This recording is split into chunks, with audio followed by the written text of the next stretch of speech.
National बहुजन मुक्ति party जनाब दासाराम नायक साहब, स्टेट प्रेसिडेंट जनाब अफजल लक्ष्मण साहब, वाइस प्रेसिडेंट प्रोफेसर धर्मिया साहब, जनाब इनायत साहब और बहुत सारे ऑडियंस में बैठे हुए बहुजन समाज के साथियों और साथ ही साथ बहुजन समाज की दिलेर और बहादुर महिलाएं, खवातीन, सबको एक मर्तबा मैं सलाम कहता हूं। अस्सलाम वालेकुम। जय मूल निवासी। जय निवासी। मेरा नाम मोहम्मद फहीमुद्दीन है। मैं तेलंगाना हैदराबाद से ताल्लुक रखता हूं और हैदराबाद में जो प्योर ओल्ड सिटी है वहां से मेरा ताल्लुक, बिल्कुल चौमोहल्ला पैलेस और चार मीनार के सराउंडिंग्स, जिसकी वजह से ओल्ड सिटी में रहते हुए स्टेट के अंदर क्या चल रहा है और स्टेट से लेकर नेशनल लेवल पर क्या चल रहा है, इसकी बहुत सारे लोगों को मालूमात नहीं रही। जिसकी सबसे बड़ी बात यह रही कि मुसलमान खास तौर पर 1948 के बाद से लेकर आज तक अपने आप को सियासत से, पॉलिटिक्स से बहुत हद तक दूर कर रहा है। जैसे कि आप जानते हैं रमजान का महीना है, जहां जितने मर्द व खवातीन है, खास तौर पर मुसलमान, वो फास्टिंग से गुजर रहे हैं। तो रिलीजियस में धर्म के नाम पर जुड़ना है, बहुत अच्छी बात है, जुड़ना चाहिए, प्रैक्टिस करना है, करना चाहिए।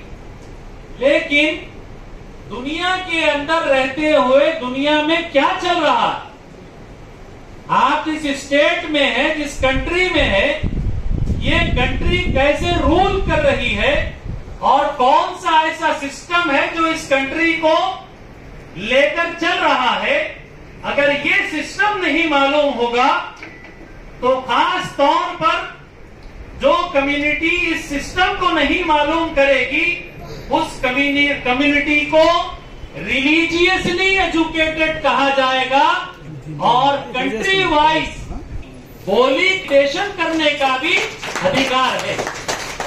तो 77 साल हो गए हैं, तिरंगे लहरा रहे हैं, लाल किला से लेकर हर एक गवर्नमेंट ऑफिस के ऊपर तिरंगा लहरा रहा है।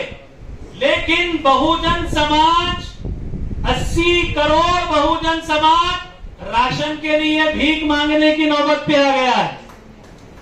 80 करोड़ लोग, बीजेपी फख्र से कह रही है कि हम 80 करोड़ लोगों को राशन दे रहे हैं। ये आपकी सबसे बड़ी नाकामी है कि जिस मुल्क के 10 साल से शासक बने हुए हैं, उस मुल्क की 80 करोड़ आवाम भीख मांग रही है। 5 किलो चावल बहुजन समाज के लोग दिलेर थे, बहादुर थे, महापुरुषों की विचारधारा को लेकर बहुत आगे चल रहे थे। इस बहुजन समाज के लोगों को षड्यंत्र करके, पूरी तरीके से साजिश करके इनको इस्तेमाल किया गया। अभी 2024 में तकरीबन मैं 17 स्टेट का दौरा किया, 200 डिस्ट्रिक्ट का और 300 तहसीलों का दौरा किया, जिसमें यह बात निकल कर आई कि छत्तीसगढ़ में, इसी तरह झारखंड में और मध्य प्रदेश के अंदर आदिवासियों को नक्सलिज्म के नाम पे मारा जा रहा है। पंजाब के वहां पर सिखों को खालिस्तान के नाम पर मारा जा रहा है। इसी तरह शेड्यूल कास्ट के लोगों को पूरे भारत के अंदर हर 3 मिनट में एक महिला के साथ जोर जबरदस्ती की जा रही है और उसको पीट कर मारा जा रहा है। मणिपुर के अंदर और उत्तराखंड के अंदर ईसाइयों को धर्म परिवर्तन के नाम पर मारा जा रहा है। और मुसलमान के बारे में आप जानते हैं, दहशतगर्दी की चाल के नाम पर दहशतगर्दी के नाम पर मुसलमान को पूरे तरीके से मॉब लिंचिंग के जरिए मारा जा रहा है। तो ये बहुजन समाज की हालत इस वक्त है। ओबीसी का सेंसस 1931 में ब्रिटिश काल में हुआ। ओबीसी आज भी शेड्यूल कास्ट, सेफ्टी सिक्योरिटी से बेदार कोई हाथ में नहीं है। सेफ्टी सिक्योरिटी, शेड्यूल ट्राइब, आदिवासी परेशान है। जल जंगल जमीन से उनको निकालने के लिए पूरी साजिशें कर दी गई है। माइनॉरिटीज को हर जगह पर मॉब लिंचिंग का, टेररिज्म के नाम पर या फिर नक्सलवाद के नाम पर उनको खत्म किया जा रहा है। जिन लोगों को मारा नहीं जा रहा है उनको ड्रग्स एडिक्ट किया जा रहा है। गांजा, ड्रग्स, अफीम, हीरोइन और इस जैसी छोटी बड़ी टैबलेट के जरिए बहुजन समाज को पूरे तरीके से, जैसे एक अस्तहा, पाइथन जिसे कहते हैं, अपने शिकार को मारने से पहले जैसा उसे लपेटता है धीरे धीरे, और शिकार जो है जानवर, उसको ये समझ में आता है कि मैं किसी तरीके से इससे निकल जाऊंगा। वो कोशिश करता है लेकिन वो निकल नहीं पाता। इस तरीके से बहुजन समाज को पूरे तरीके से लास्ट 77 ईयर्स में घेरा गया, जकड़ा गया और जकड़कर अब पूरी शिकार किया जा रहा है। वर्ण व्यवस्था बना दी गई, कोई मुंह से पैदा हो गया, अब मुंह वाला अपने आप को बहुत सुप्रीम समझ रहा है, नीचे पैर से पैदा हुआ। अरे भाई, बायोलॉजिकल लैब रिपोर्ट के जरिए से एक माँ और एक बाप के मिलने से औलाद पैदा होती है। साइंस और टेक्नोलॉजी का दौर है।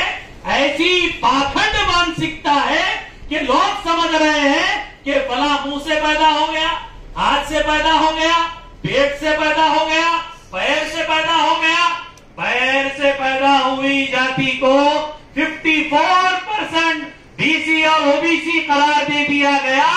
बीसी और ओबीसी का सेंसस नहीं है। बहुजन मुक्ति पार्टी का सबसे बड़ा एजेंडा रहेगा जो शासक वर्ग बने हुए हैं, आज वर्तमान में जो शासक वर्ग बने हुए हैं, ये शासक वर्ग ईवीएम के अंदर उलटफेर करके, ईवीएम के अंदर बदमाशी करके, ईवीएम को ट्रैक करके पूरे तरीके से विदेशी मनुवादी, बाहर से आए हुए यूरेशियन हम बहुजनों पर राज कर रहे हैं।